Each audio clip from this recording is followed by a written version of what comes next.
the Spanish proclaimed the Iberian Republic, integrating them into their nation. In exchange for a large sum of money, Napoleon would sell Canada to the United States. The nobility would execute a coup, ousting the monarch and proclaiming a republic. Crown me King of Spain, and my loyal soldiers and armadas will join you in your war against the British.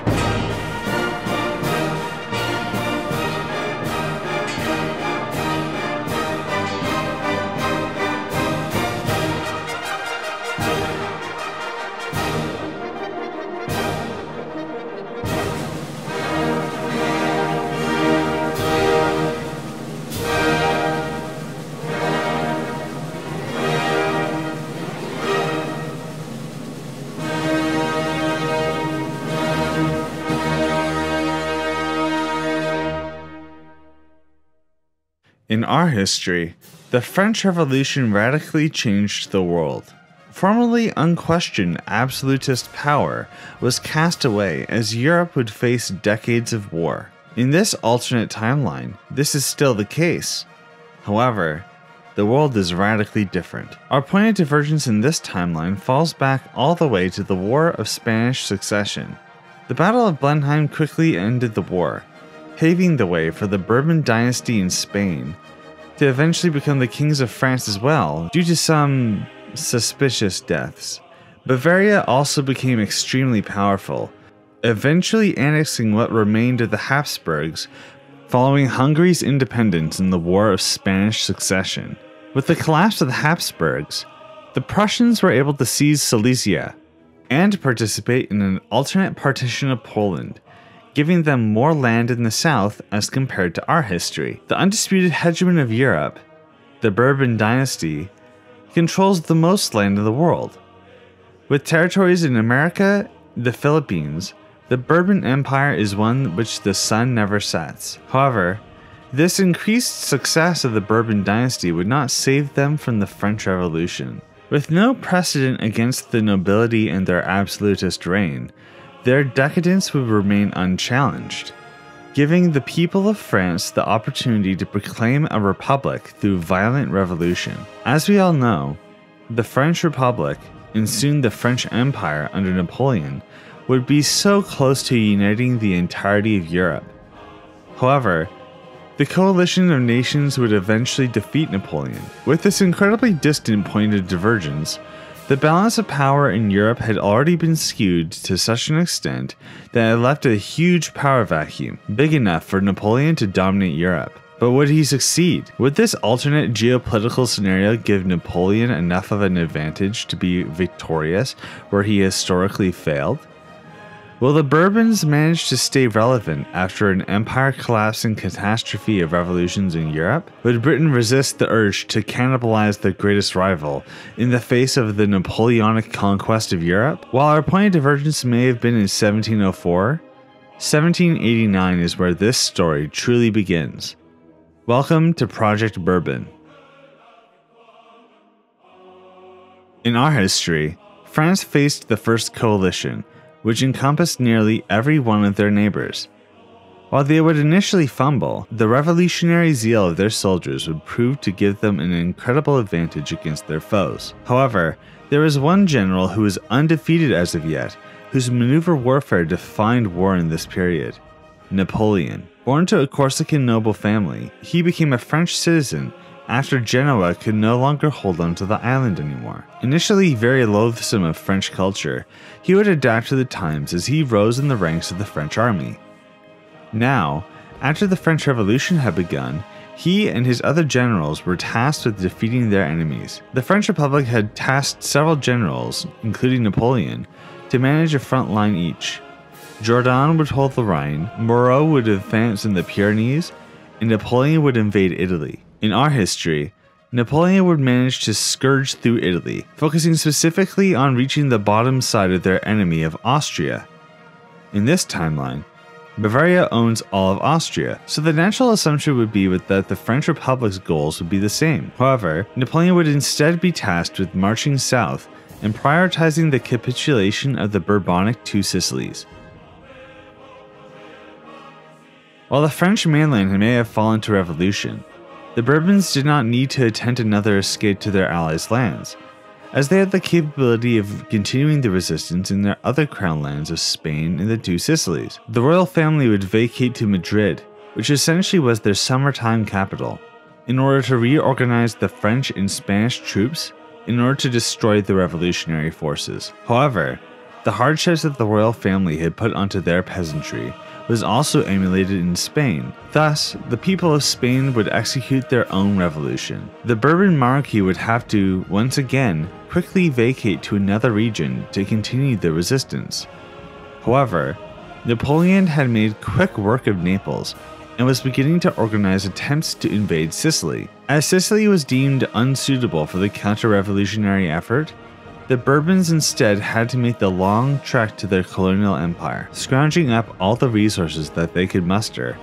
The Spanish Armada that had remained loyal to the Bourbons had organized a mass exodus of all those loyal to the king. Britain had joined the First Coalition in order to prevent the status quo from being questioned in their homeland. However, by doing so, they are technically attempting to restore their greatest rival. Due to the Spanish Succession War succeeding, and the Austrian Succession War causing the Bourbons and British to clash, Britain had all of its American possessions taken away from them, as they were incorporated into the Bourbon Empire. In order to get British aid in this counter-revolution, the Bourbons had promised the British that they would transfer their land back once the revolutionary threat had been dealt with. The British would accept this offer, and would support counter-revolutionary insurrections in the mainland.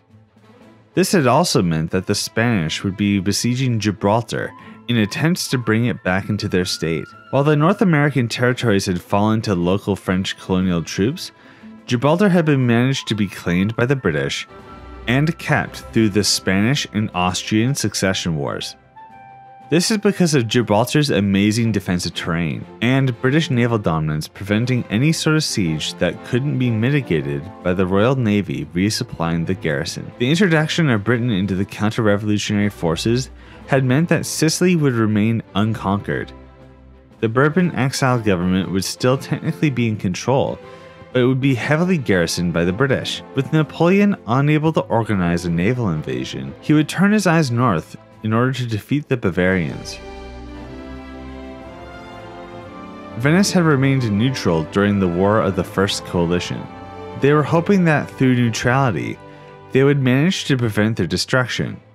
However, both the Austrians and French needed Venice in order to facilitate the victory in their war. Therefore, when Napoleon would approach Venice, he threatened to destroy it. This led to the government of Venice admitting defeat, allowing itself to be partitioned between Austria and France in order to preserve the city. In this timeline, the French military position would mean that they would be a lot more amicable to the Venetians. The Spanish Revolution had required French aid in suppressing the counter-revolutions, leading to the Bavarians resisting the advance of the French army. In this timeline, Napoleon would negotiate with the Venetians. If they were to reform and become more liberal, they would become a French ally and be given Bavarian land. Seeing the destruction that Napoleon had unleashed on the Bourbons, the Venetians agreed. Napoleon and his troops would march through Venetian land and open a second front with the Bavarians. With the sudden flip of Venice, the Bavarians had attempted to move their forces to the Italian front to defend themselves.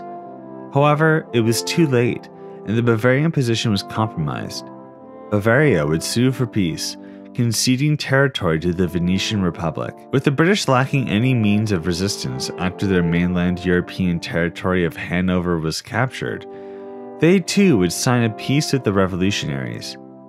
Thus, the War of the First Coalition was over. In just 5 years, nearly the entirety of the Latin world had fallen to revolution, and with it, the idea of a Roman Republic being revived was beginning to be popularized in these nations. While there be some attempts to cooperate, these were put very much on the sidelines, as the revolutionaries were busy consolidating their grasp on their countries. However, they would have much more success getting control over their territory as compared to the Bourbons in exile.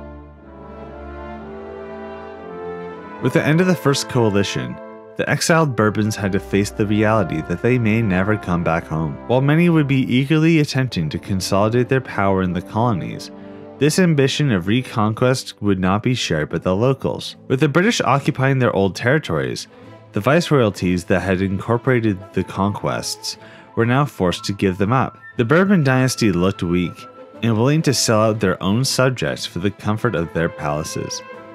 All across the Bourbon colonial empire, secessionist movements began to grow. In an attempt to mitigate the unrest, the Bourbon monarch, Charles IV, would issue reforms allowing for these viceroyalties to manage their own armies. While initially, this reform seems to both reassure the local governments and allow for the Bourbon monarchy to not be overextended in their future reconquest wars. In reality, this reform would quickly work against the monarchy, as now these colonies had the military strength to be able to defy their monarch if they ever wished to secede. And this would soon become a reality, as they would face an insurgency in Quebec. The viceroyalty most impacted by the territorial transfers was the viceroyalty of New France. The British would claim the Hudson's Bay, Prince Edward Island, and Newfoundland, all controlled by New France previously, and the Bourbon monarchy would claim the Louisiana territory as crown land in order to consolidate their grasp on their new Mare Nostrum, the Caribbean, leaving the viceroyalty of New France to become the viceroyalty of Canada. The Canadians would be incredibly frustrated, so much so that they would use their new military to defy the Bourbons. After the Bourbons had returned the British back to their old colonies, British troops were sent to reoccupy them. The now majority French territories, uninformed of such transfers occurring, would resist the British garrisons. With this happening so soon after the First Coalition War ending, the British were worried of a potential re-escalation of the conflict back to the mainland. So they had attempted to keep the garrisons in their promised territory, but not weaken the Canadian movement to the point of them calling in the French Republic for help. Even if the Canadians would flip quickly to the French, the Republic did not have a suitable navy to contest the British.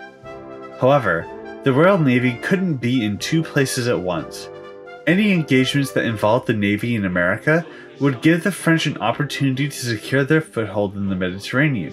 And that's exactly what they had done. The French Republic commissioned Napoleon to invade Egypt with the hope that they would eventually be able to access the Indian Ocean and deny Britain from India's wealth. This is a move that happened in our history.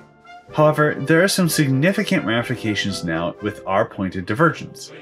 With the British Navy split, and the Spanish Republic in an alliance with the French had the potential to succeed more than in our history.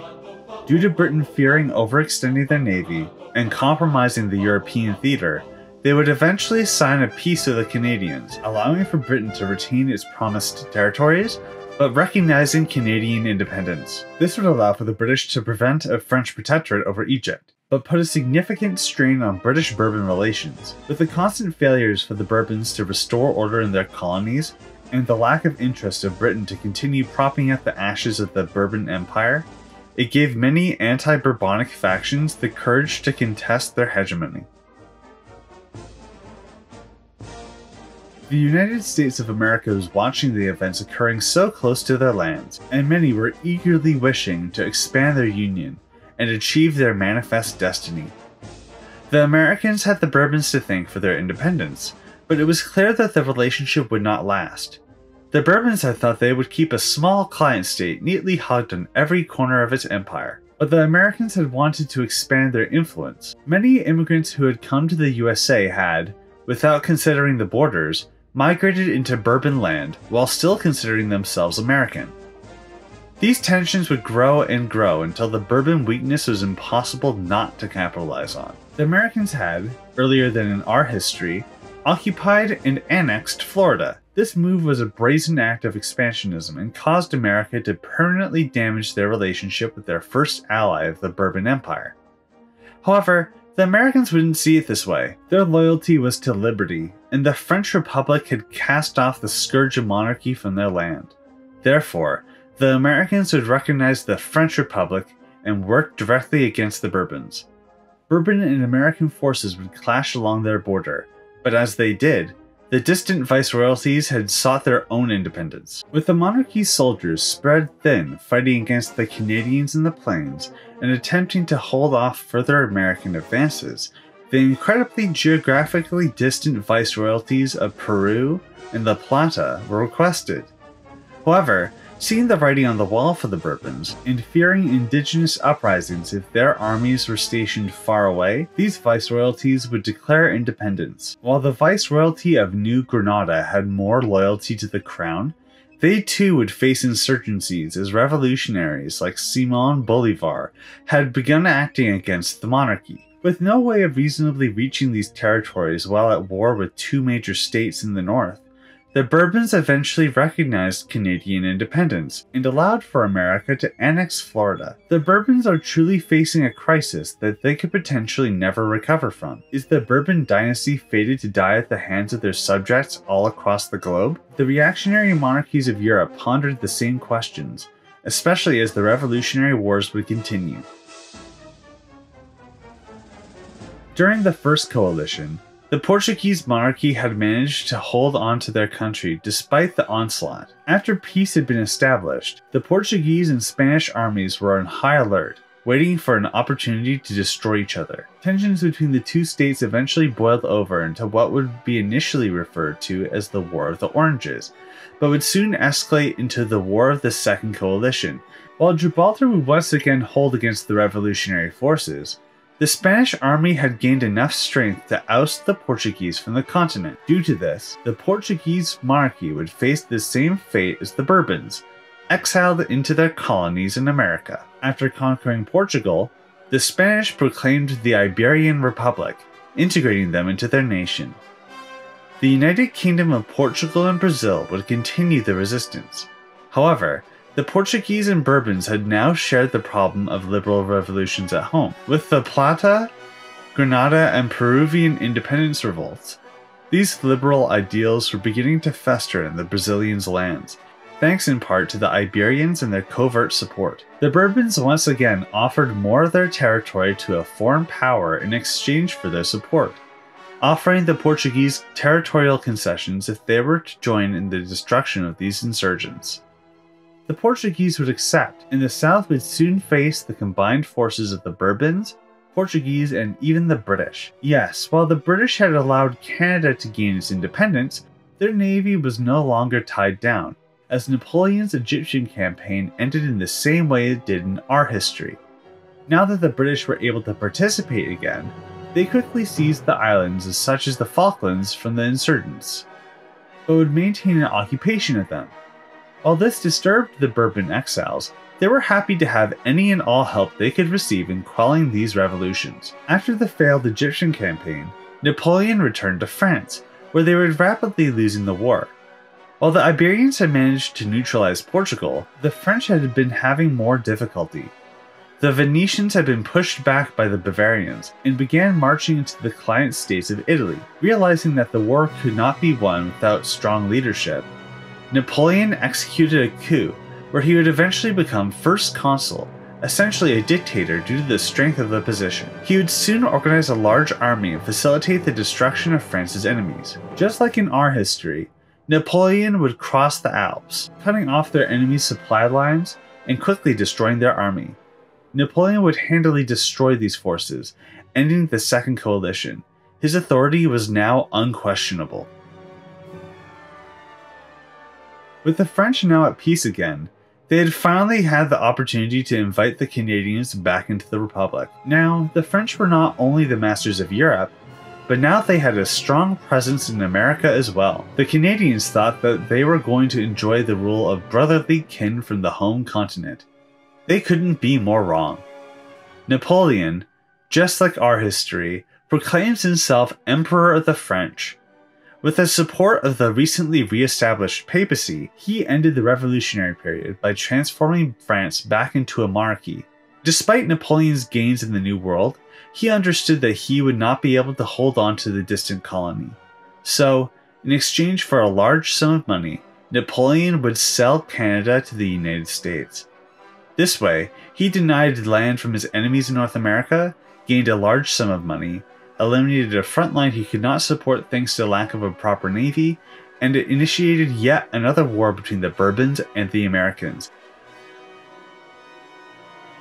Seeking to reconquer territories that they had lost, and wishing to restore their prestige after being humiliated by their continuous territorial losses, the Bourbons throw themselves into war with the United States once again. The Bourbons had desperately sought to reclaim their lands, enslaving those the Americans had so recently freed. This war was one of independence, as if the Americans had lost their recent gains, they had returned to the status of a client state of the Bourbons. While the First Bourbon-American War was quick, the second would be much more bloody. The Bourbons may have still been attempting to subdue the secessionists of the South, but they had a lot more combat experience as compared to the last war, especially with the help of the British, who joined this war after an American militia accidentally attacked a British garrison in their North American holdings. In our timeline, the Louisiana Purchase gave America a ton of land that they could colonize and integrate into their union as proper Americans. This is mostly because there were not many French settlements in the Louisiana Territory. New Orleans and the surrounding area would be full of culturally French people, and they still make up a large part of the states that they reside in to this day. However, Quebec was far more developed than New Orleans, and this would be the case even more so considering our point of divergence. It was unlikely that the states of the Union would consider allowing Canada in as a state of itself.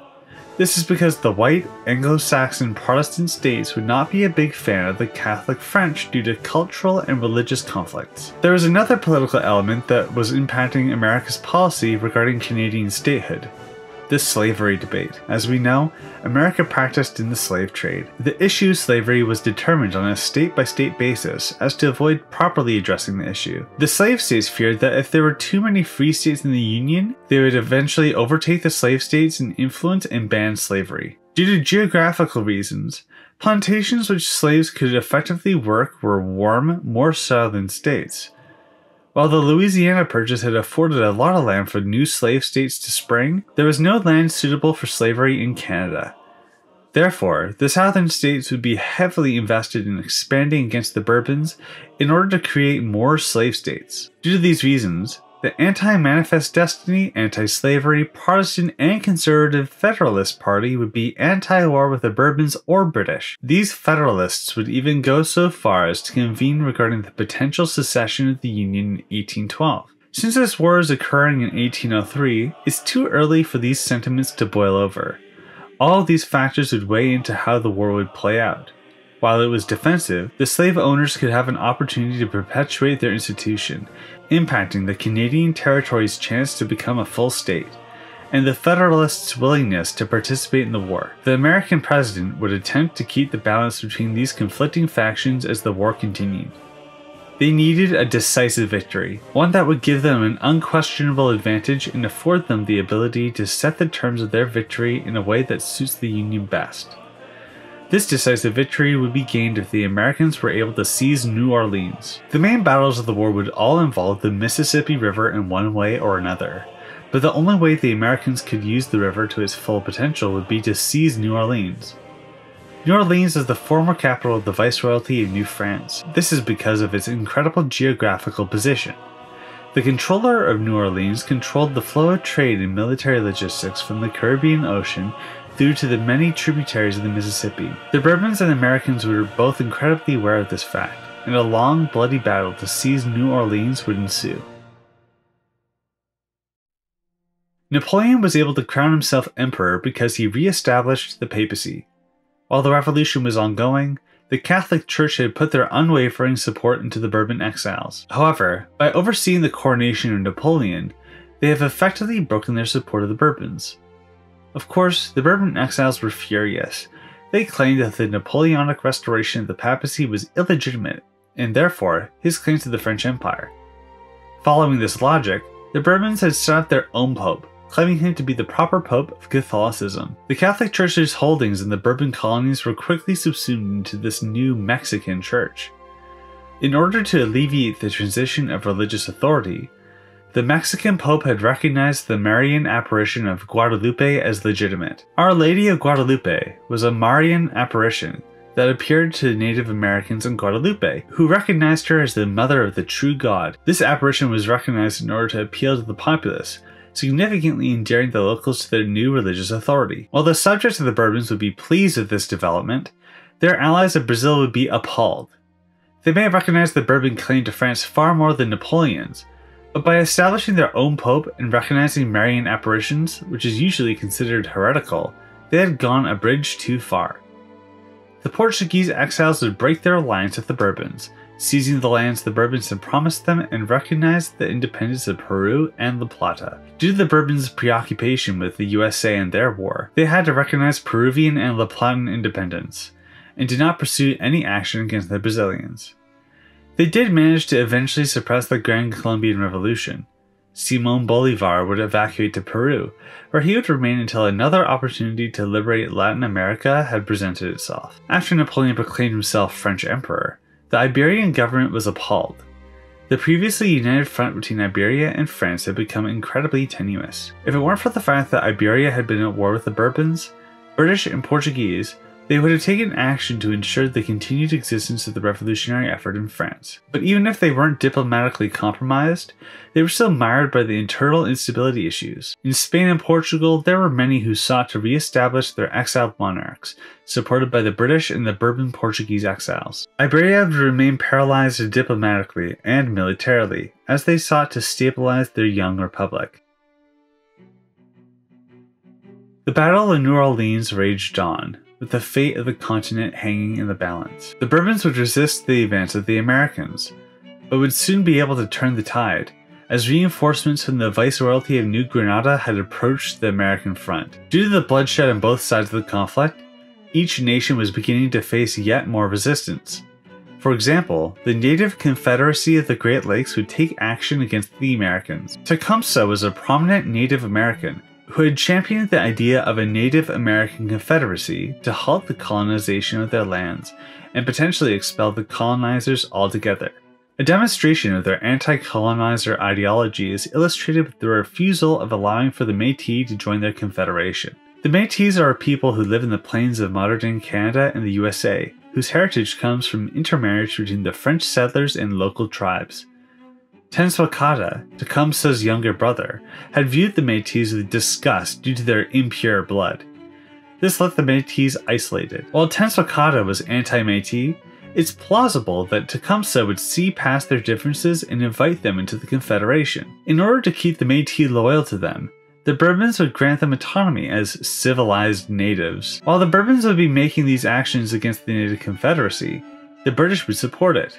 While they would explain to the Bourbons that this was only to improve their chances against the Americans, the truth regarding British intentions with the Bourbons would become painfully obvious after the outcome of the Haitian Revolution.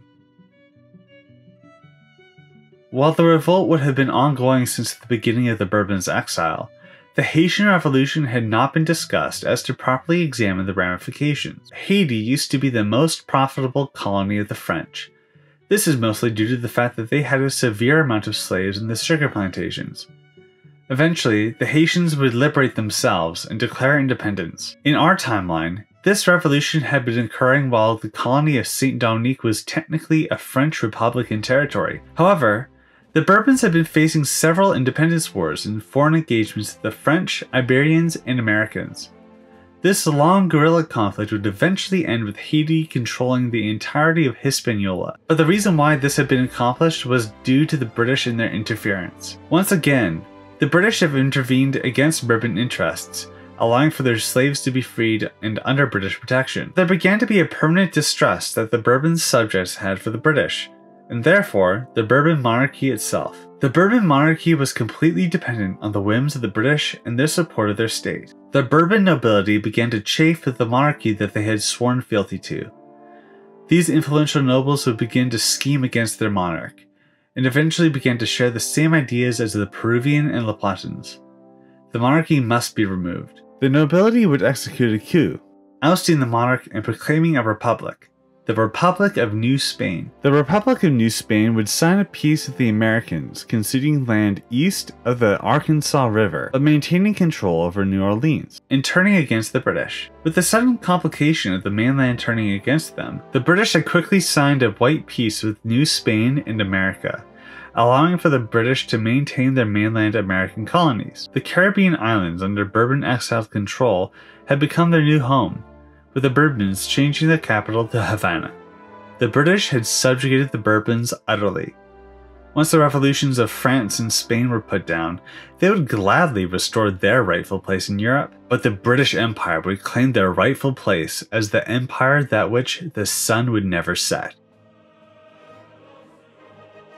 In our history, the Third Coalition War began after the Austrians and Russians had declared war on France in 1805. In this timeline, this is also the case, but just like our history, Napoleon had quickly imposed his authority onto his adversaries. Napoleon makes quick work of the Bavarian army through encirclement. The Russians would attempt to save the Bavarians, but would be destroyed in the Battle of Austerlitz. This Third Coalition War was the shortest yet, and at no point was Napoleon under any threat. Napoleon would do his best to ensure that Bavaria would never rise against his authority again. He would demand heavy monetary compensation, but would also carve out the Kingdom of Bohemia and grant it to his brother. In our timeline, he would have become the King of Naples. However, due to the Parthenopean Republic living on, thanks to the Iberians and their influence, he would become King of Bohemia instead. With Bavaria utterly destroyed, Napoleon would establish the Confederation of the Rhine, irrevocably damaging the legitimacy of the title of the Holy Roman Empire, leading to Bavaria destroying the title. While Bavaria had, by this point, thoroughly submitted themselves to Napoleonic authority, the Prussians had had enough, soon invading them in what became the War of the Fourth Coalition. Once again, a German country declared war on Napoleon, and once again, Napoleon had utterly humiliated them. Just like our history, Napoleon quickly carves through the Prussian army, forcing them to move into the east. In our history, this is when Napoleon would be mired in the eastern battles between themselves and the combined Allied forces. However, Russia in this timeline would decide to betray the Allies and join the French against Prussia and Sweden. The Franco-Russian partition of Prussia would see the Kingdom of Bohemia reclaiming Silesia and the Duchy of Warsaw being established by Napoleon. Meanwhile, the Russians would gain all the non-Prussian Baltics and Lviv. This new era of French-Russian collaboration would lead to Napoleon's grasp on Europe becoming cemented even further. Despite this, the British have remained at war with the French, attempting their landings against Iberia alongside with their Bourbon puppets and allied Portuguese exiles. The landings had some success, but lacked local support. Napoleon quickly moved to push the exiles back, successfully doing so. On his way through Iberia, he noted the warm reception that he gained from the local Spanish. These Spaniards had been clearly chafing against the Iberian Republic, wishing to once again be considered Spanish and not Iberian, and to put their faith in the monarch who restored papal authority rather than practicing heresy and marrying Protestants. Due to the divergences of this timeline, the Spanish would be far less desiring of a Bourbon restoration, and instead would plead to Napoleon to restore order in their nation. So, after the Iberians had gained Napoleon's support against the British invasion, Napoleon would betray them, using his currently stationed soldiers in their nation to quickly neutralize the Iberian government. The middling support for the Republic quickly allowed Napoleon to subjugate the entirety of the peninsula, and due to the Catholic conservatives in Spain wishing to align with Napoleon instead of the Bourbons, there would be very little support for any sort of peninsular war to happen in Spain. Now that Napoleon had Spain under his control, he had contemplating simply claiming the throne for himself. This may sound like an unreasonable action, but given the history of Iberia up until this point in this timeline, this would lead to far more stability than you may initially realize. The fates of France and Spain have been intertwined since the founding of the Bourbon Empire a century ago. The French and Spanish common folk would have migrated freely between the major cities of each nation and gained a cultural unity between the two. The advent of the French and Spanish revolutions had kindled nationalist sentiment, but divided the harmony that blossomed under their shared monarch. Therefore, if Napoleon had claimed the throne for himself, the two nations would be united once again. Napoleon would consider his options as the Regency Council of Spain convened. There was also the consideration of the Portuguese throne to consider. Napoleon could claim the throne for himself, but the Portuguese were not a part of the Bourbon Empire, and would therefore only increase the resistance of the Portuguese exiles. So, instead, Napoleon would approach the exiled Portuguese with a proposal. If you betray the British and join my alliance, and bind our dynasties together through marriage, I will return Portugal to you. Due to the British and their actions against the Bourbons, and Napoleon's offer being that of a place in his new order instead of yet another British subject, the Portuguese would accept, extending the Napoleonic Wars to the Americas. This solution solves all of Napoleon's problems regarding the occupation of Portugal, but also provides him a chance to gain an heir. He has been attempting to have a child with his first wife, Josephine. However, since she had grown too old, she was unable to become pregnant. So Napoleon would marry a daughter of the Portuguese king. Now, Napoleon would have a chance for an heir, and not only that, but his son would have claims on all the Portuguese and their empire, further cementing his legacy and entrenching his position in Iberia.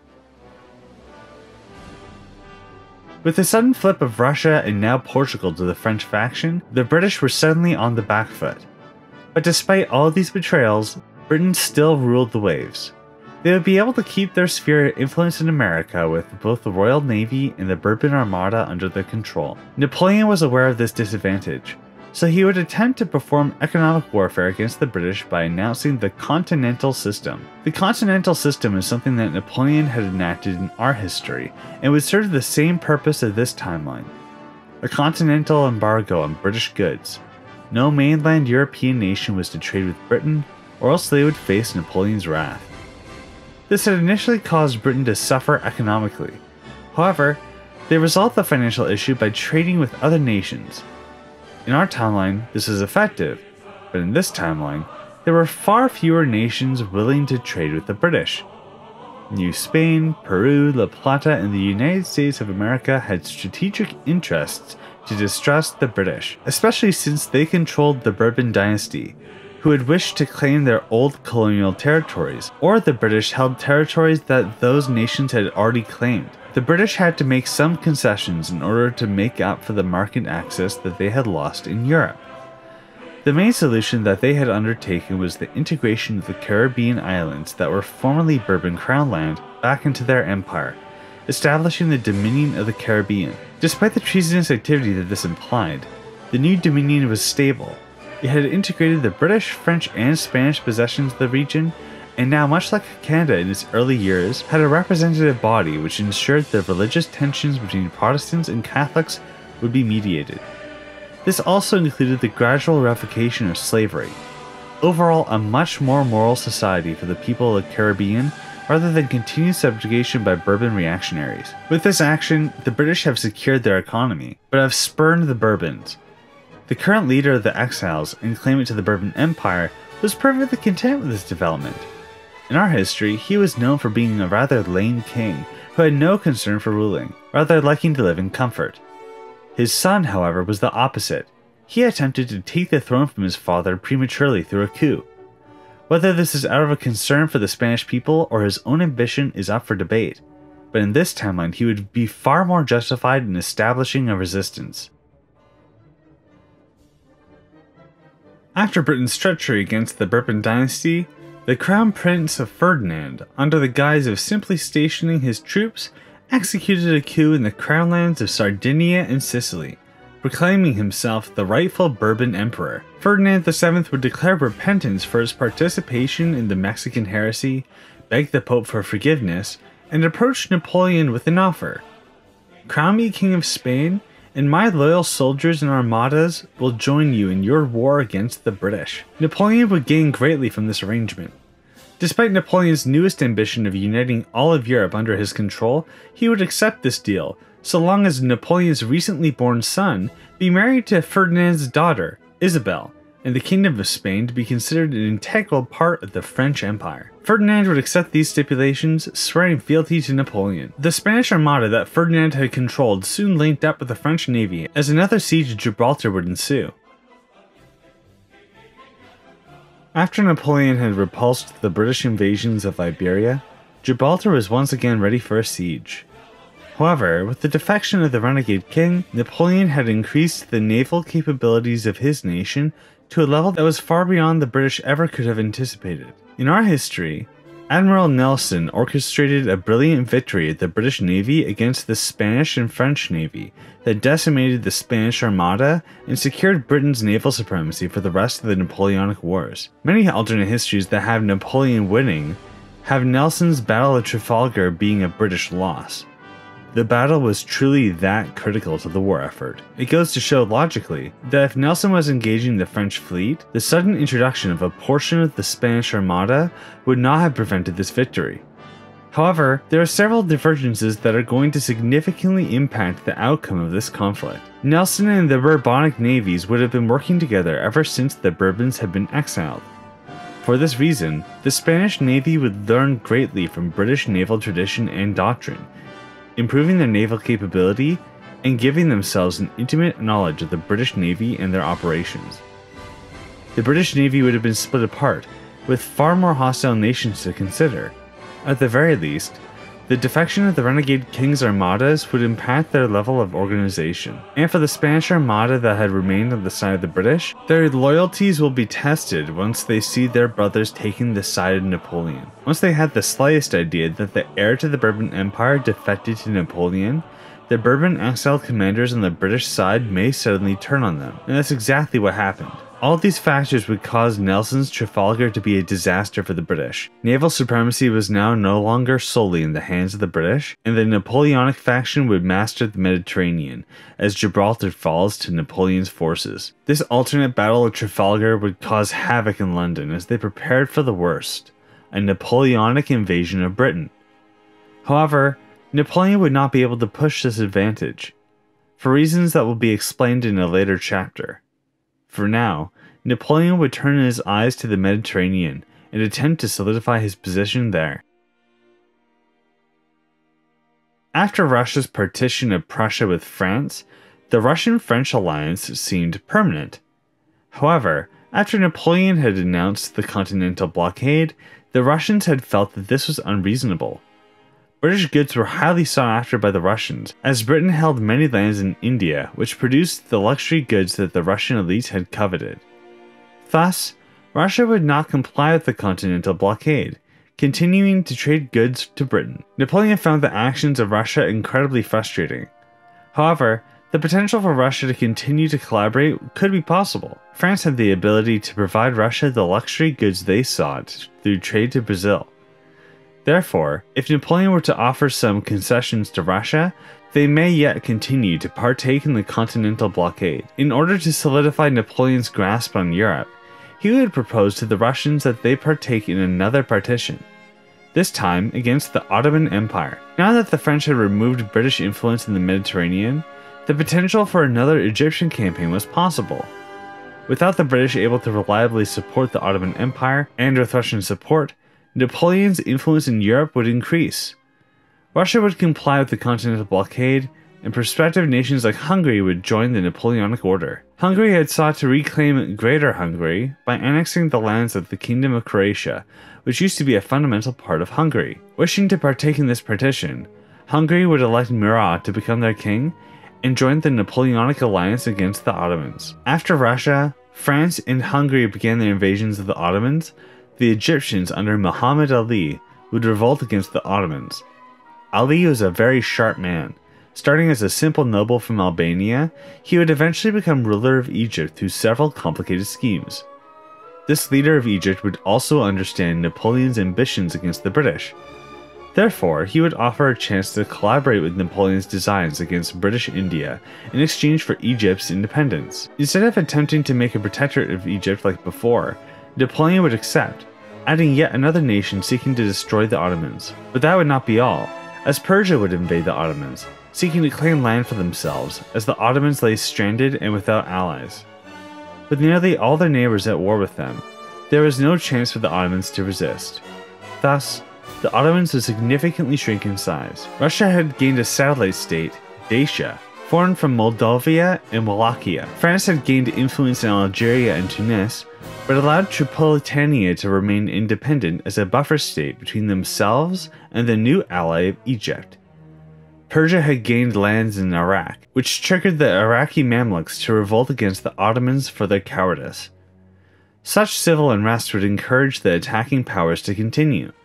Russia herself was extremely interested in marching down south and liberating more Orthodox lands, potentially even reviving the Eastern Roman Empire, like Catherine the Great had ambitions for. However, France could not continue their support of the partition, and walked away from the partition satisfied with the security of northern Africa. Disappointed with the French withdrawal, but fearful of a French counterattack, the Russians would resume their embargo of Britain. Without Russian timber to repair and create more ships, the Royal Navy was unable to recover from the Battle of Trafalgar, allowing Napoleon to fulfill the promise that he had made to the renegade king following his submission to Napoleon. Ferdinand relinquished his claim to the Kingdom of France and accepted his place as a vassal of Napoleon under the condition that Napoleon would ensure that the former viceroyalties of Spain be conquered and granted back to the Kingdom of Spain. Now that the Russian problem had been solved, and the Mediterranean was secure from the British Navy, there is now no reason to delay the fulfillment of this promise. Napoleon would send several of his marshals and troops to Brazil,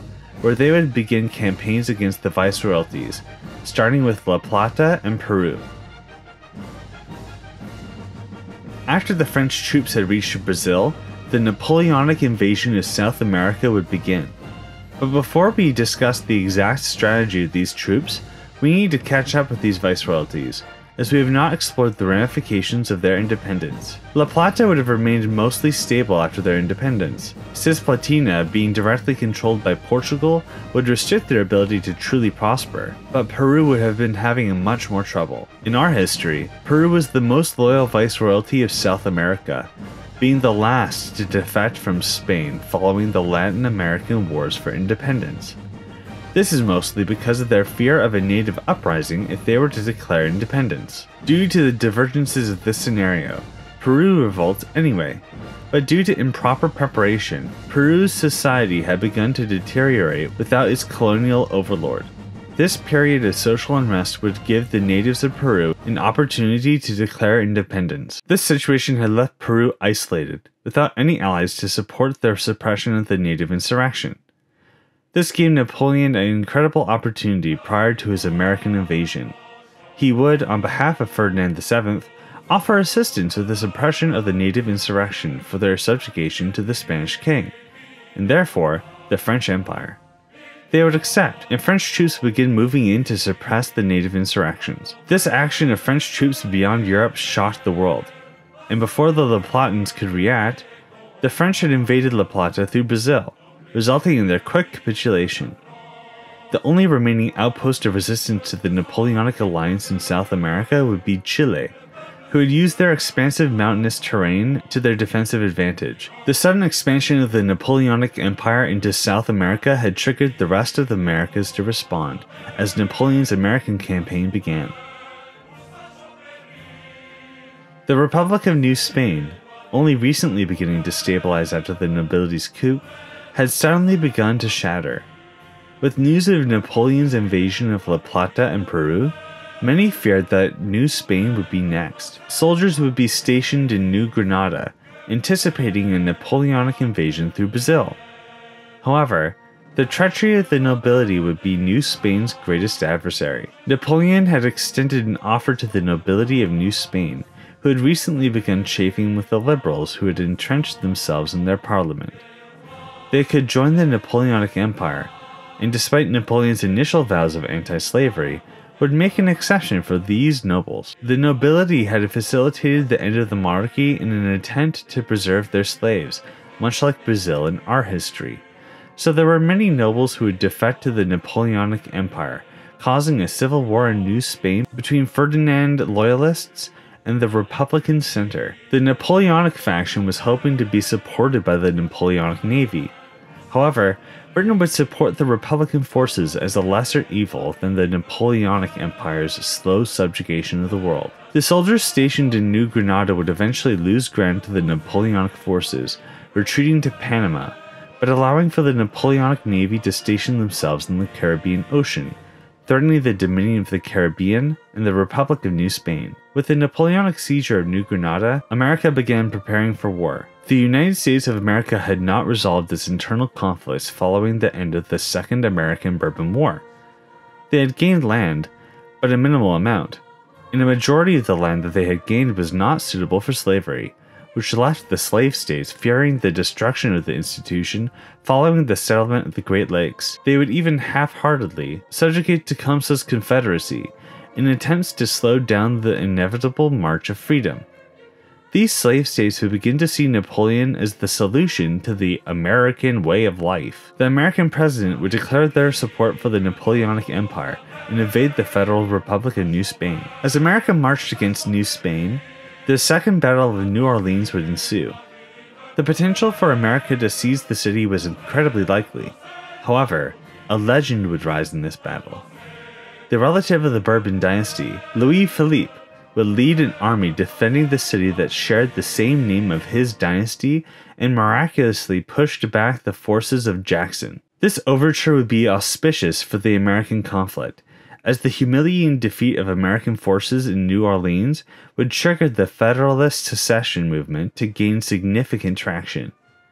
The British would pounce on the opportunity, declaring their support for the New England succession. Tecumseh's Confederacy would gain a second wind as they began liberating more land from the colonists, and a second Canadian Revolution would take place, causing disaster for the United States of America.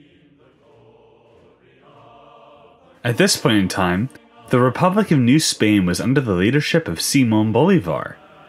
He was extremely popular in New Granada, so when elections had come to pass, he led the republic. Simón Bolívar's ideological stint towards liberalism and anti-slavery had panicked the nobility to act against the republic. Louis Philippe's popularity was a threat to Simón Bolívar's power and his ideals. Due to his distant relation to the old Bourbon dynasty that dominated North and South America for decades, the potential of him claiming the throne would compromise everything he stood for. However, these circumstances were exceptional. One of the main reasons why there was so much support for a monarchical restoration in New Spain was due to the common folk's belief in Catholicism and the divine right of kings. With the repentance of Ferdinand VII and the legitimacy of his claim to the throne, many would support the Napoleonic invaders. However, if there was another claimant to the throne, the previously united monarchical front would be split between loyalty to two different claimants.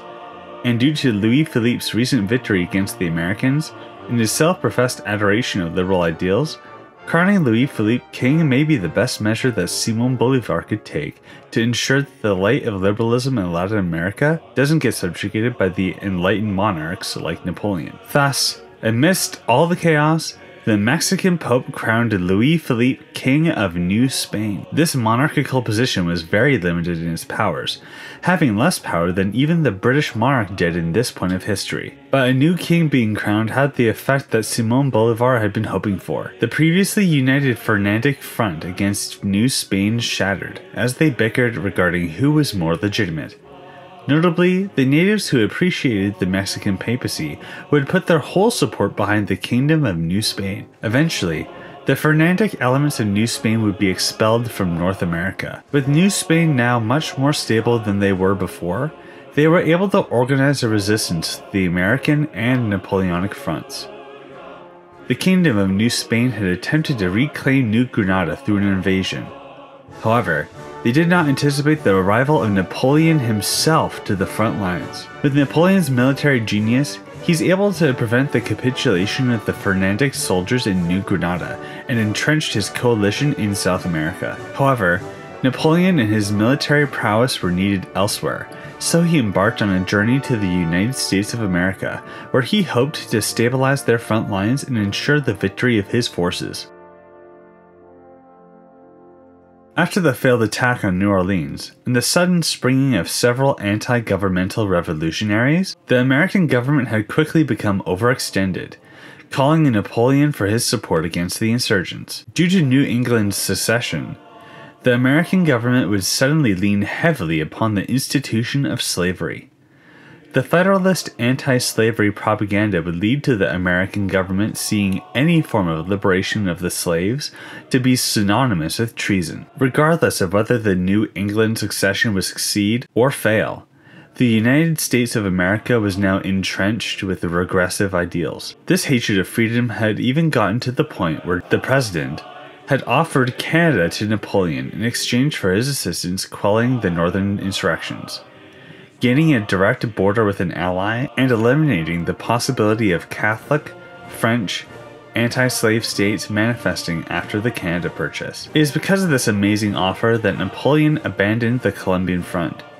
This greed would mark the beginning of the end for the American campaign. Beaten but not defeated, the British Navy had performed several skirmishes with the navy that Napoleon had deployed to reach America, losing several troops in the process. While Napoleon would eventually land in the United States, his armies were significantly dwindled. Napoleon was quickly deployed to the most critical front of the American Civil War, New York. New York's strategic position at the mouth of the Hudson River led to the anti-Napoleonic coalition concentrating their efforts in seizing the city. Despite everything, Napoleon was still Napoleon, manifesting a victory and pushing back the New Englandic forces back to their core states. Napoleon would continue his march northwards.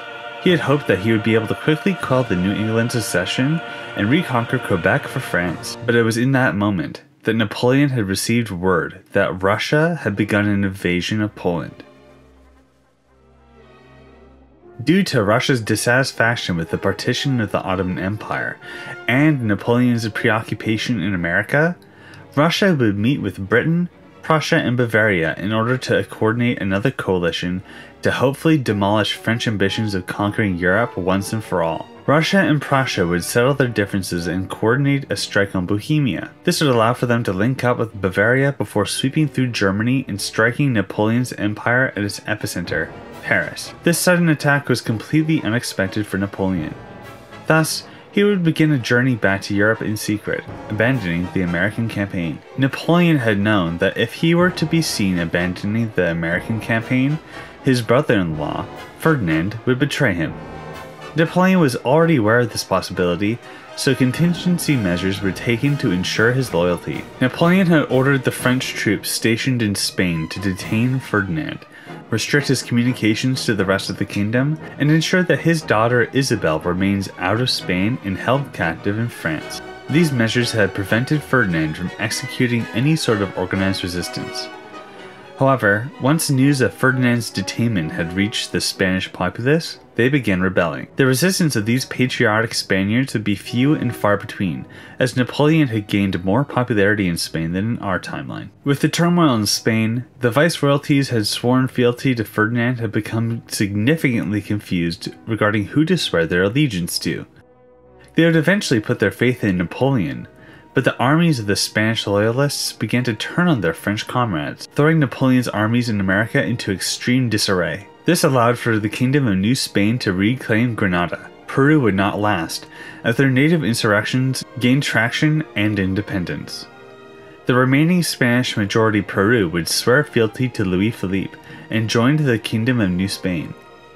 Argentina would be liberated by the Chileans, and soon the anti-Napoleonic forces would begin their ambitions to destroy Brazil, the main Napoleonic ally in the region. Napoleonic forces had entrenched themselves in Brazil, hoping to become a primary beachhead for Napoleon's return once the European theater had been resolved. Despite the constant attempts to inspire rebellion and the middling British Navy giving the Portuguese Navy trouble, they would hold on to Brazil, performing guerrilla warfare and luring the anti-Napoleonic coalitions into the deadly Amazon rainforest. Brazil would hold, for now. After the collapse of the Napoleonic forces in the United States of America, the capitulation was expected.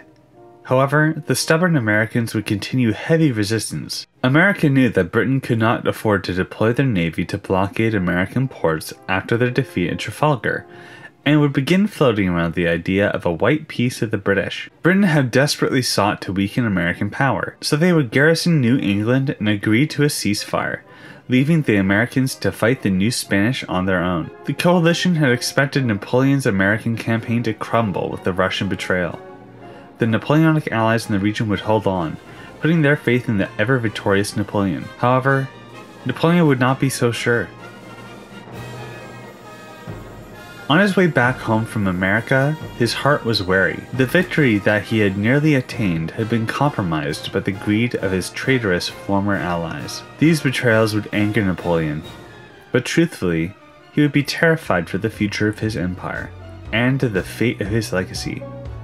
Were his wife and child unharmed? Were there any factions seeking to revolt against him? Did his contingency plan against Ferdinand work? As Napoleon contemplated these questions, he would pass by St. Helena. This Napoleon may be concerned with the fate of his empire, but he would have never known that in our history, not too far from this point in time, he would be exiled to this island, never to return to Europe. While he slowly died of stomach cancer, he would ask himself, where did he go wrong? What actions could he have taken to prevent his fall? How could he have achieved his ambition of uniting Europe? Napoleon may have had an answer, but it was far too late. In this timeline, he still has plenty of advantages. Napoleon had not attempted to seize Moscow like he had in our timeline. He may have lost plenty of troops to the failed American campaign, but the troops he lost in America were mostly American conscripts. The troops he had tied down quelling the Peninsular War in our history would have a much easier time quelling the twice renegade king, due to far more support for his reign from the local Spanish, and he had plenty more conscripts at home waiting his command. He may be retreating from America and halting his ambitions there, but once he returned home, he still had a chance to put down the final coalition and proclaim himself Emperor of Europe. The foes that the coalition thought that they had defeated were now hunkering down for a long guerrilla conflict. The Portuguese and Americans both understood that with the invasion of France by Russia, there would be no way for Britain to advance further into their territory, and their alliance with New Spain was merely one of convenience. Britain would be seeking to leave the American conflict, seeing no point in allowing their rival of New Spain to grow while their navy was needed in Europe. Likewise, New Spain would not see much point to continue hostilities with Portugal. Unlike the Bourbon exile government before them, the Kingdom of New Spain had no ambitions to reclaim their European thrones, instead seeking to consolidate their hegemony in America. Thus, Britain would peace out with the USA, with New England becoming a neutral republic, Canada becoming independent and recognized by the British and Americans, and the British support for Tecumseh's Confederacy immediately ceasing. This left the USA at war with the Kingdom of New Spain. However, there was not much of a war to be fought. The New Spanish had consolidated their fortifications along the Mississippi River, and had no motivation to abandon their position for an invasion that would most certainly fail.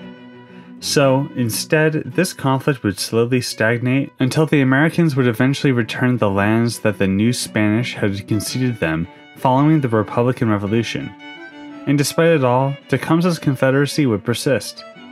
New Spain, America, and Canada had all claimed their lands for themselves, so due to the greed of the colonists, the Native Americans of North America would gain their own state, just to prevent their rivals from growing more powerful. A bittersweet conclusion to their struggle for independence. This leaves us only with Brazil's fate to determine. The British blockade that they had wished to impose on the Portuguese is lacking, and instead have only managed to raid supply chains to and from Portugal. The exact ramifications of this disruption of the Brazilian economy, and determining exactly how Brazil would fare, would be dependent on how Napoleon could manage the War of the Sixth Coalition. After being updated on the situation in Europe, Napoleon had to make a major decision.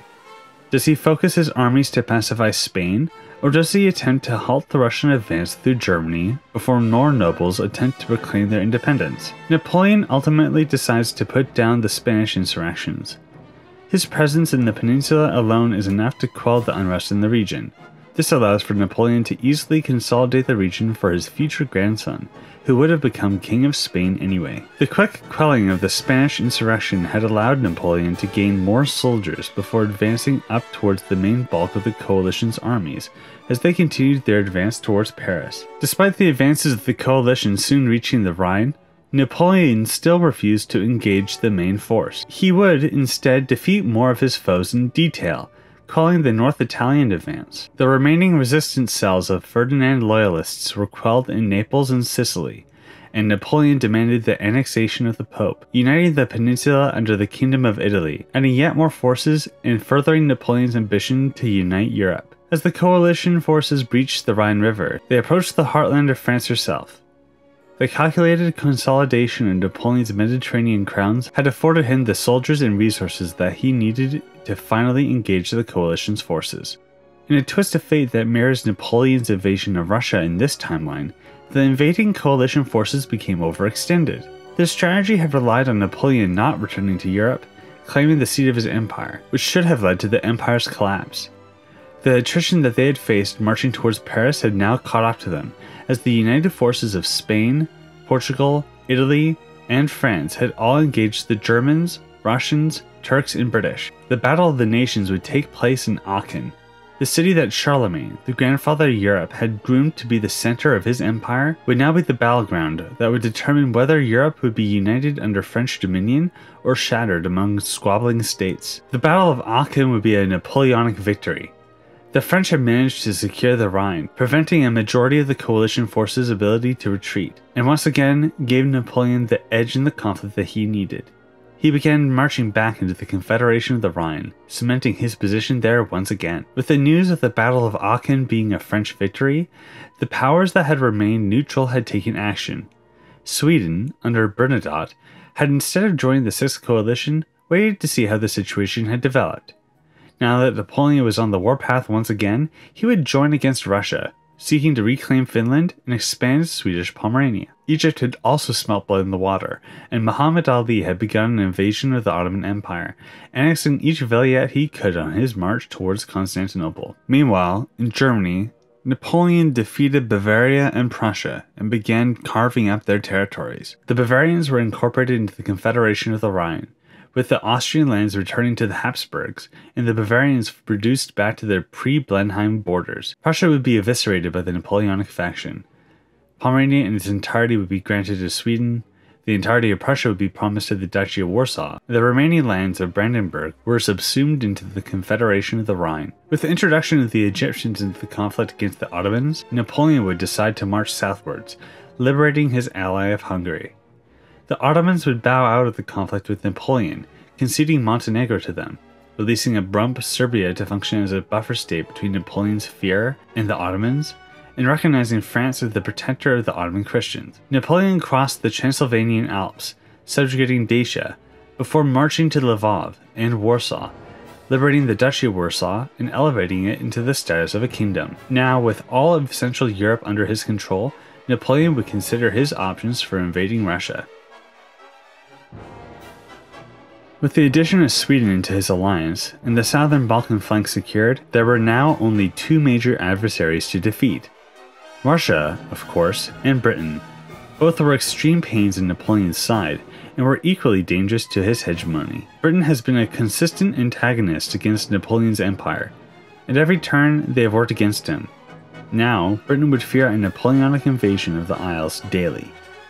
Napoleon had hoped for the United States of America to perform better against their adversaries in America, but with their white peace with Britain, the capitulation to the Kingdom of New Spain, there were now no longer any enemies willing to cooperate with Napoleon against British designs. At this point, Britain had broached the topic of peace with Napoleon. Napoleon understood that this was a terrible idea. If Britain had enough time to recover, they would create yet another navy, and strike Napoleon when he was at his weakest. So, instead of invading Russia, he would turn his forces towards the British Isles and began a naval invasion. The resistance of the British was fierce, but with the Napoleonic navy's concentrated efforts, Napoleon's forces would land in England, and soon, the British were subjugated utterly by Napoleon. The British Parliament would be forced to recognize Napoleon as their new king, grant independence to the Kingdom of Ireland, and transfer any and all rightfully French, Dutch, and Spanish seized territories back to the rightful kings of France, the Netherlands, and Spain, which just so happened to be Napoleon and Napoleon's daughter-in-law. Of course, once news of the British invasion had reached the Americas, New Spain and the Republic of Canada had invaded British holdings in the region in order to avoid them falling to Napoleon's influence. The United States of America invaded New England and reincorporated them into their union. The Caribbean had remained untouched by New Spain due to the lack of a proper navy, leading to the Spanish Caribbean islands being granted to the United States of America as new slave states, and Napoleon directly or indirectly gaining control of the Caribbean. With the return of the French back into the continent of America, Brazil was once again able to be supplied, preventing their collapse. The rump state of La Plata would become a Napoleonic protectorate, and a white peace with Greater Chile was established, seeking to prevent a potential new Spanish alignment. French territories in India were de jure reincorporated into the empire, and the British East India Company continued their business, albeit with more French benefactors. And, like mentioned previously, the Dutch East Indies and the Cape, which were both seized by the British during the Napoleonic Wars, and the Philippines, were granted to the Kingdom of the Netherlands and Spain, both under direct Napoleonic influence. With the advent of a Napoleonic collaborative British Empire, Russia stood alone against Napoleon. They would not give up without a fight. A Napoleonic invasion of Russia would begin, but with naval supremacy unquestionable, the French would coordinate an invasion of the Baltics with the aid of the Polish and Swedish kingdoms. St. Petersburg would be seized, and the Baltics split between Sweden and Poland, as they had been in the 1700s. With the seizure of their capital, and knowing that they were alone without any allies, Russia would sign a peace with Napoleon, transferring Poland all the territories that they had seized after the first partition, conceding the rest of Moldavia to Dacia, and conceding St. Petersburg to Sweden. This may seem far too lenient of a peace deal for Russia. Many anticipated that Napoleon would continue on the warpath into Russia proper and carve out more lands for himself. However, Napoleon and his armies would be exhausted, and with the advent of Britain falling into Napoleon's sphere, his armies were needed elsewhere. Thus, the world would finally be at peace, and this time, there were no nations powerful enough to band together against Napoleon. Napoleon had achieved his destiny. He had slowly turned his allies into subjects, and subsumed his subjects into his domain. There was no power in the world that could deny Napoleon's claim to Europe. So, Napoleon would orchestrate a grand coronation, where he would transform the Empire of France to become the Empire of Europe. Napoleon was now King of France, Portugal through marriage, father-in-law to the Queen, and the regent to the Kingdom of Spain, King of Italy, King of Britain, King of Ireland, Protector of the Confederation of the Rhine, Protector of Dacia, Overlord of the Kingdom of Denmark, Norway, Sweden, Poland, and Hungary, Protector of the Ottoman Christians, and the Emperor of Europe. Now that Europe as a nation had been finally achieved, it fell to Napoleon to determine how it would be governed.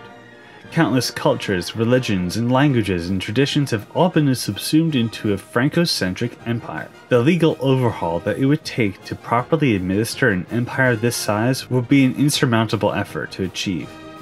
But Napoleon would take on the challenge. As Napoleon began to settle into his life as an emperor, stepping away from his role as a conqueror, he had begun to notice that his health was deteriorating. The stress that he had been under in order to suppress the Sixth Coalition, where he had just barely managed to survive the voyage back home from a failed American campaign, had been too much for his body to handle, and he would soon realize that he was not long for this world. Succession fell to his son, Napoleon II, who at the time would have only been 5 years old. The fate of Napoleon's legacy in a united Europe would now be determined by Napoleon's ability to fight death itself. Will this empire of Europe last beyond Napoleon? Will Napoleon II rise to emperorship? Or would Napoleon's brother press his claim to the throne? What will the fate of the Ottoman Empire be? And what happened to the rest of the world while these events were taking place?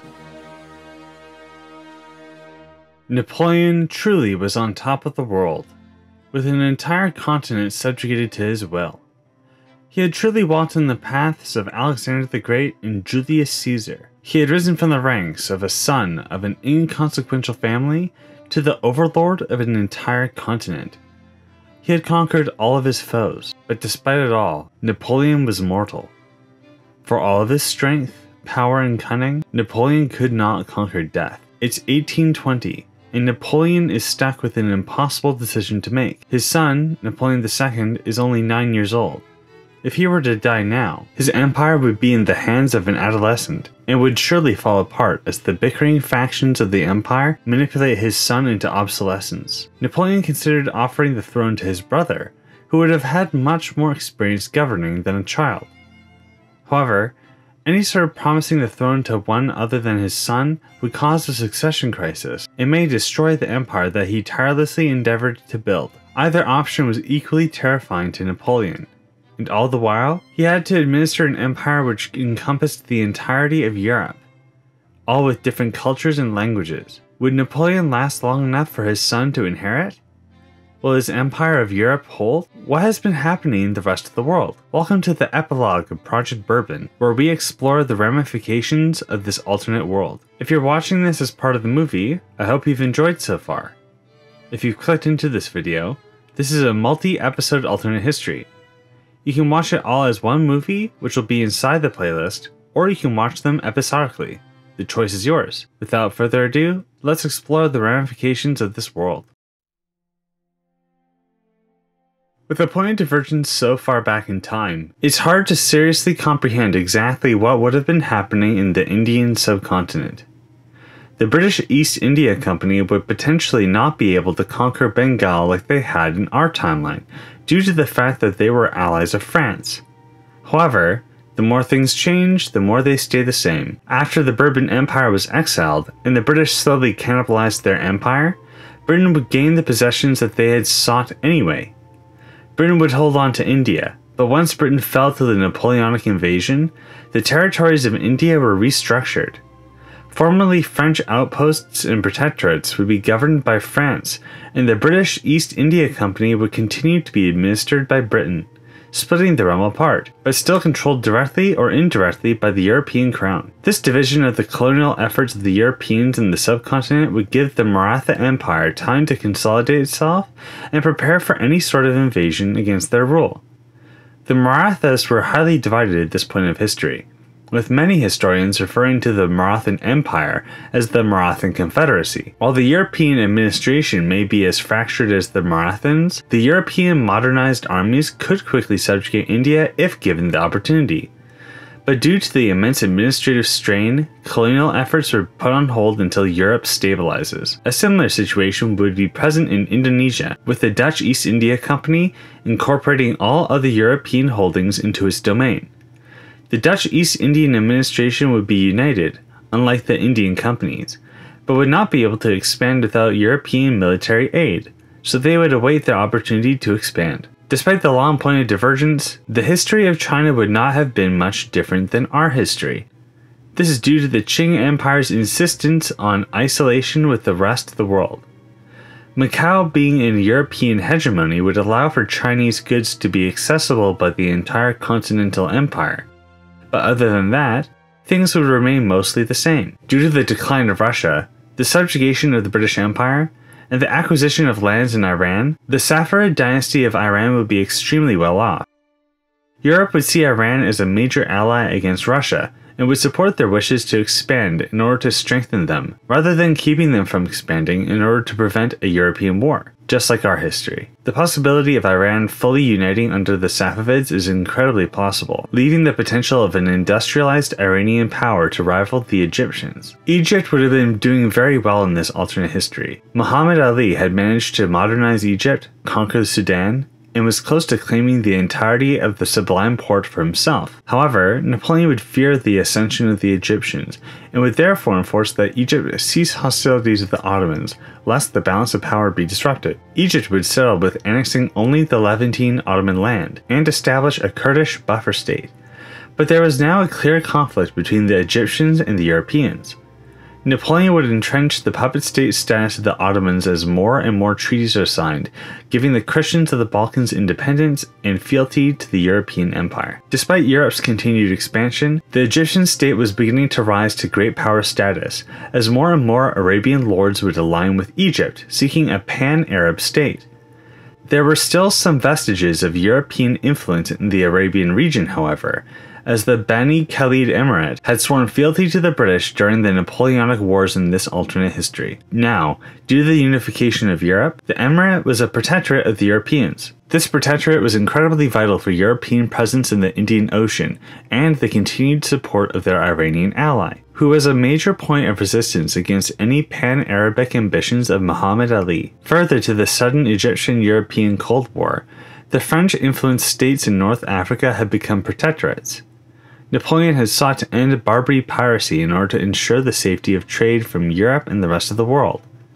Now, with the sudden flaring of tensions with Egypt, further military presence in Africa was required, leading to several European forts being established in the region. The rest of Africa would remain mostly the same, with two major exceptions. First being the return of the Cape to the Kingdom of the Netherlands, and the entirety of Western Africa being turned into a trading company. Cape Town being under British hands for a while would have affected the demographic there, but it was supposed to be a Dutch colony. With the Napoleonic seizure and return to the Netherlands, the Boers were able to maintain their presence in the Cape, expanding into the veldt. The striking of diamonds would lead to a diamond rush, as Europeans of all kinds would venture into South Africa to gain riches. The unification of Europe had caused all these Western African colonies of Europe to fall under the leadership of Napoleon.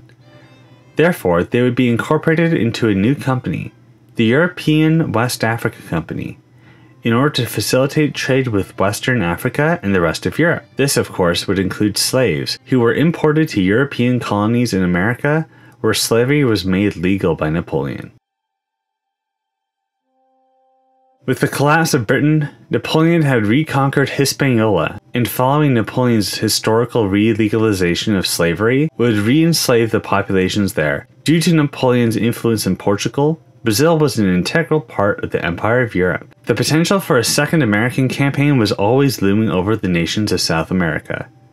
Chile had managed to somehow become the major power in the Southern Cone, being the only nation there to survive Napoleon's conquest. Their national awakening had infused them with a deep sense of militarism, claiming all the land to the Chilean captaincy.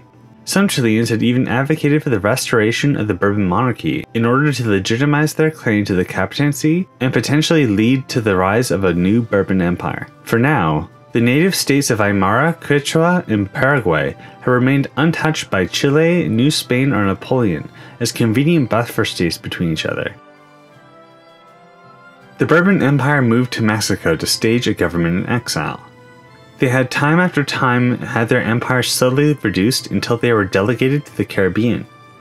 The legacy of their exile has led to the consolidation of all their American mainland territories into a new state, the Kingdom of New Spain. New Spain had managed to expand beyond even the borders of the Bourbons, as the formerly co-administered region of Colombia was seized fully by the New Spanish following the collapse of the British Empire. With this seizure, New Spain had become the largest power in America, and with legitimate claims against all their neighbors. But despite it all, they were still considered a kingdom. This simply would not do. Louis Philippe would be crowned Emperor of America by the Mexican Pope, claiming all the lands granted to them by the Pope after the treaties of Tordesillas and Saragossa. The rise of this new empire had given them the stability and legitimacy they needed to develop their economy and begin attempts to reclaim their empire. The United States of America has now fully entrenched themselves with the institution of slavery. With the annexation of several Caribbean islands, the locals were enslaved by southern plantation owners and settled heavily in order to incorporate these territories into proper slave states. After the New England secession, the United States had guaranteed the institution of slavery in the Constitution. After the reconquest of New England, this amendment had not changed. Thus, America would begin to import more slaves from the European West African Company, with the aim to further militarize and reconquer their lost territories. After the failure of the American invasion of New Spain, the militia-based army of the United States had been abolished in favor of a standing federal army. In this timeline, the desire for a strong army would be vital for the Americans to continue the existence of their state, so a strong military class would cement themselves into American society. The American Athens has been slowly transformed into the American Sparta. Despite the constant territorial losses of the United States, their demographics were the strongest in North America. However, With the stabilization of the American Empire, the potential for the United States to be eclipsed by the Empire was a serious threat.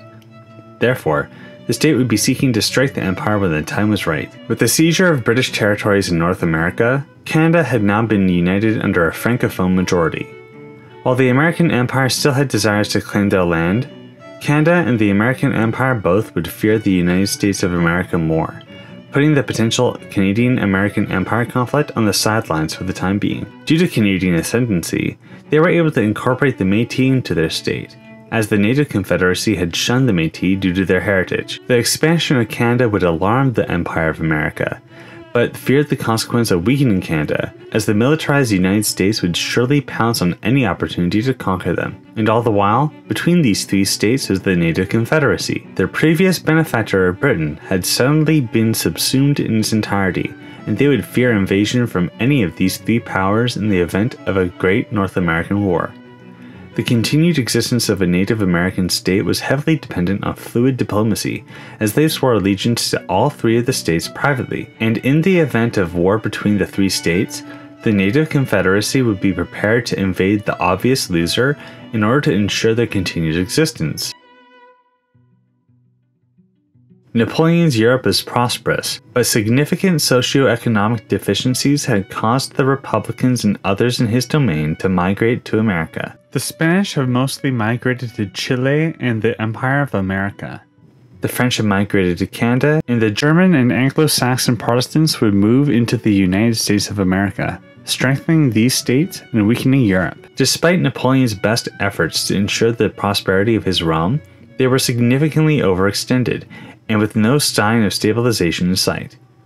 Napoleon had feared that his empire would suffer the fate of Alexander the Great, divided among his marshals until they bled each other dry, and their subjects gained independence. The stress would be too much for the ailing Napoleon, and on May 5th, 1821, Napoleon would die of stomach cancer. It had been only a couple of years of peace under Napoleon's new European order, and now it had all been passed down to his son, Napoleon II.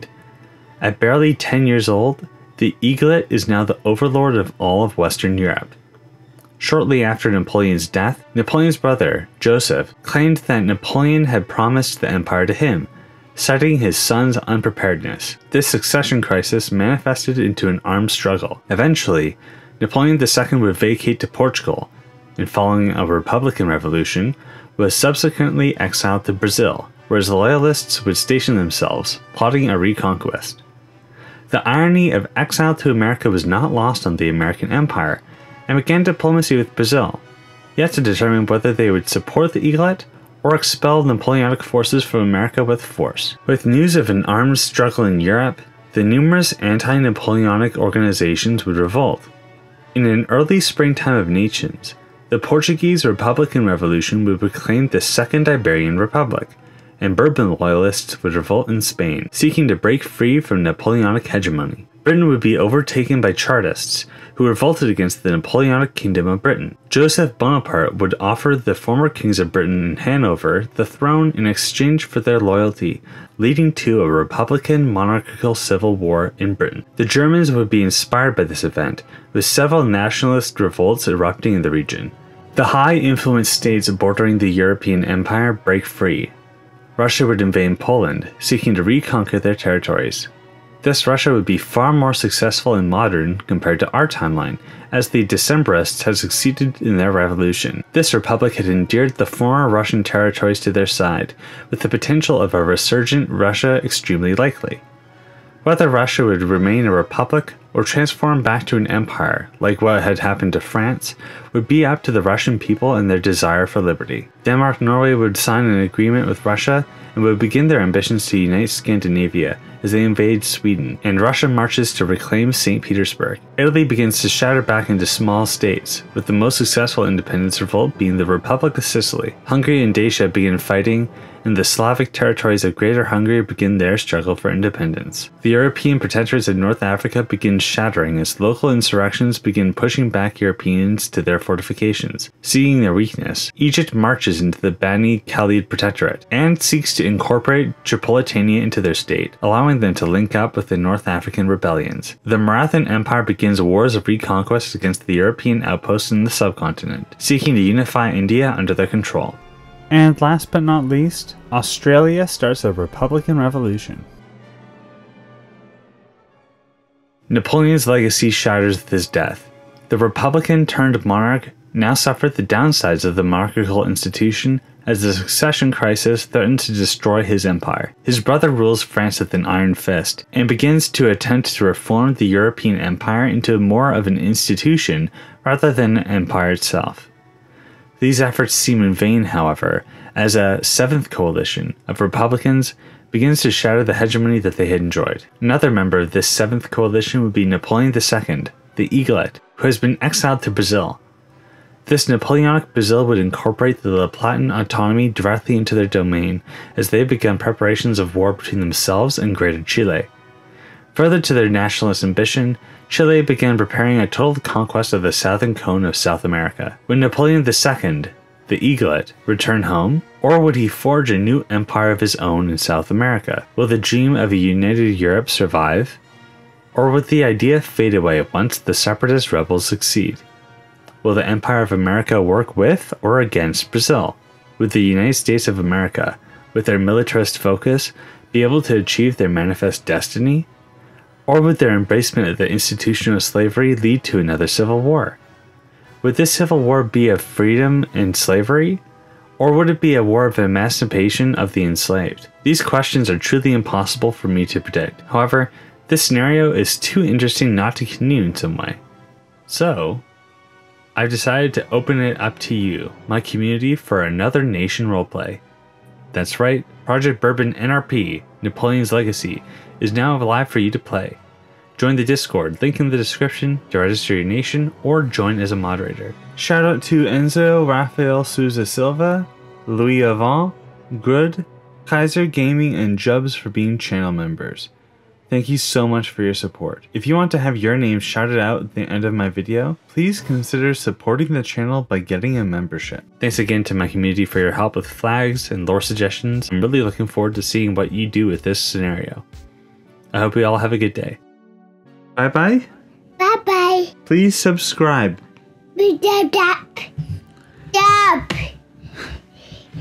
Have a good day. Bye bye. Bye.